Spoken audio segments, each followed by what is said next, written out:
global parasitic system.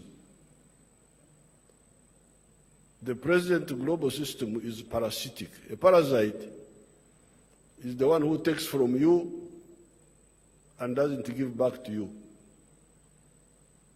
We call that a parasite. So this system is parasitic.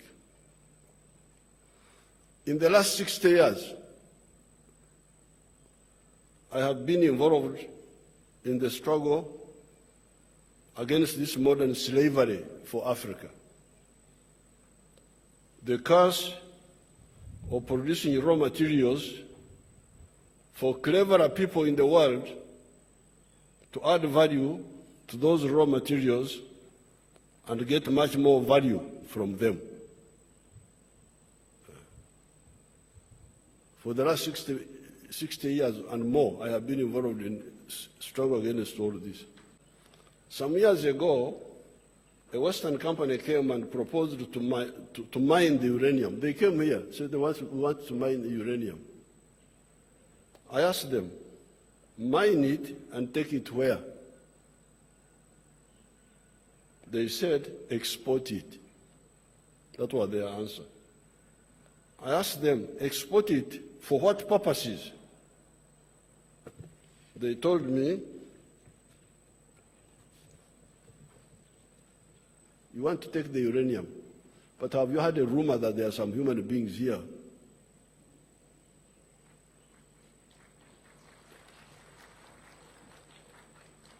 It's not confirmed that they are there, but could it be a rumor that there are some human beings here, of our friends in the West? After that, after you have addressed my issue, I can also share with you so that you also go and solve yours. But to tell me that you solve my problems and forget yours, I cannot accept that.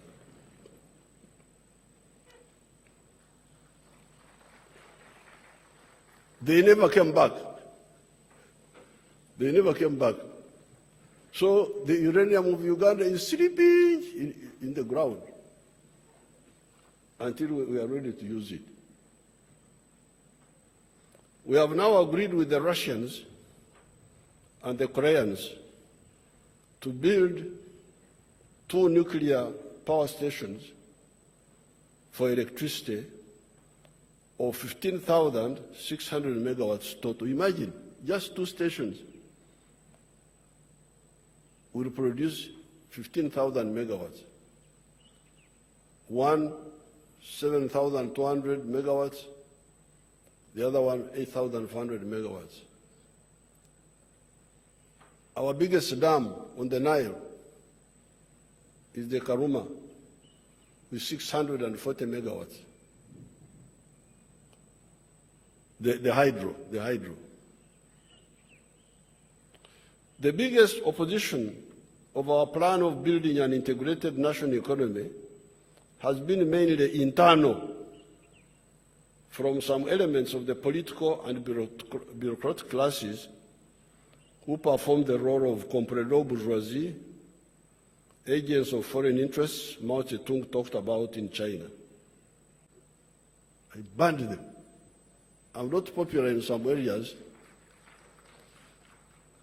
But God is my savior. I'm not bothered. You have heard of the quarrels going on in Niger. There's a crisis now in an African country known as Niger. I think some of our friends from West Africa know it better, Togo and Cameroon, they know it better. You have heard of the quarrels going on in Niger, in West Africa, about uranium being taken to Europe. That's how I came to know recently. When this crisis started, we started getting information that apparently Niger is exporting a lot of uranium to Europe and to France for them to use in their nuclear power stations to generate electricity for themselves. So this morning I took interest. I said, by the way, what is the electricity supply in Niger?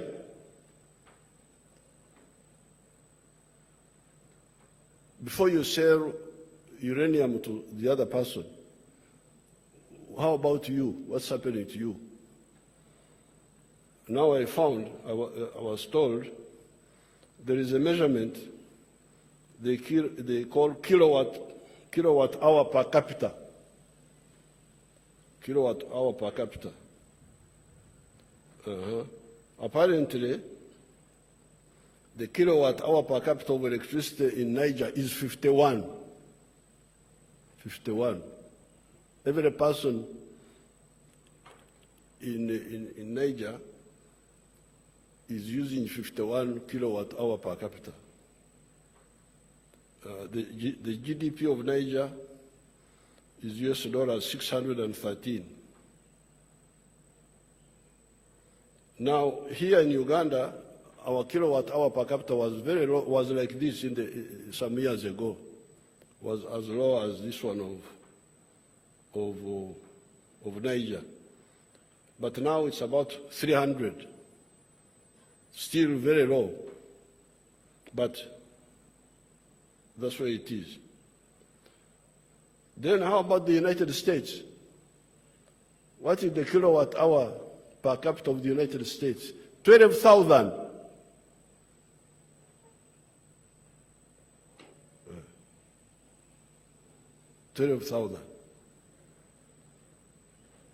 And there is a country called Iceland.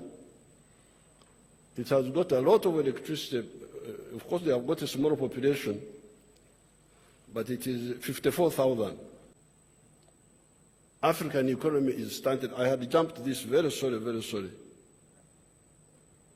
That's why the economy of Africa is stunted. Somebody from stunted growth is somebody who can't grow. The GDP of the whole massive African continent, with a population now of about 1.5 billion people, is $2.7 trillion. What are the GDP sizes of other much smaller individual countries? Here below are some examples. USA, 25.5 trillion. Africa, 2.7 trillion. USA, 25 trillion. China, 17.9 trillion, almost 18 trillion. Japan, $4.2 trillion. Germany, $4 trillion. India, $3.38 trillion. Even little South Korea has a GDP of US dollars 1.7 trillion, nearing the size of the African GDP. It must be pointed out that even this US dollars 2.7 trillion is a recent development, because the African economies are said to be growing at a fast rate compared to others in the world. Otherwise, Africa's GDP was only 500 billion some few years ago. However, much of that growth may be quantitative, not qualitative, producing more and more raw materials. Sorry, I had jumped that page in the speech. Therefore, as I conclude, I was beginning to ask the question,